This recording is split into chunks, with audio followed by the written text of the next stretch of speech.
All right, we're gonna do something a little different today. Water tank's getting full. I'm gonna set the camera in the stationary position. That's all.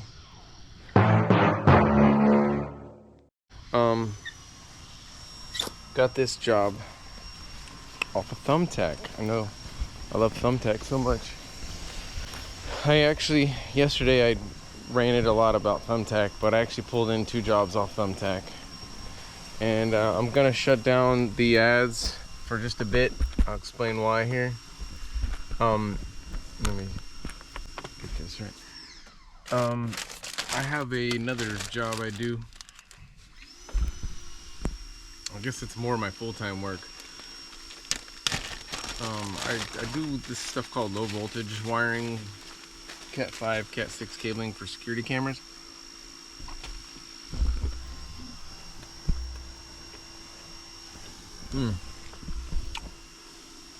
And one of the contractors I get work from occasionally, they'll call me when they have big jobs, and I'll travel, and I'll leave town, and I don't want to be running ads when I'm out of town, especially if I'm out of town for a week or 2 or more. In fact, all summer long I was up in Minnesota working for them, so I didn't do a ton of pressure washing over the summer, which is a shame because that's the busy season.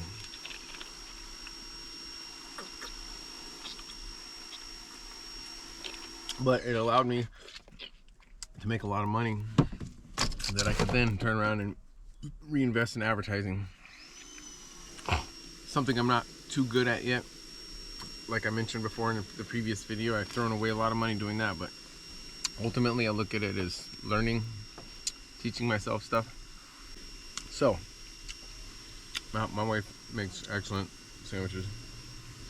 We're gonna watch the job here. I'll be transparent with you. I charge $150 for this driveway, sidewalk, and I'm gonna touch up the windows up there. They got some green stuff on them. As soon as I finish this half a sandwich. The windows have like some algae on them. I'm ready to clean up this driveway too. The neighbor's out here doing some pressure washing of their driveway, and he just came to ask me what the secret was for getting the mold up. So I went and had a little chat with him. We all know the secret. Okay, so my chemical injector sprays kind of a strong mix. So before I spray it up there on those windows, I'm gonna wet the plants on each side, because that bleach is gonna come down each side of the house and land right on the plants.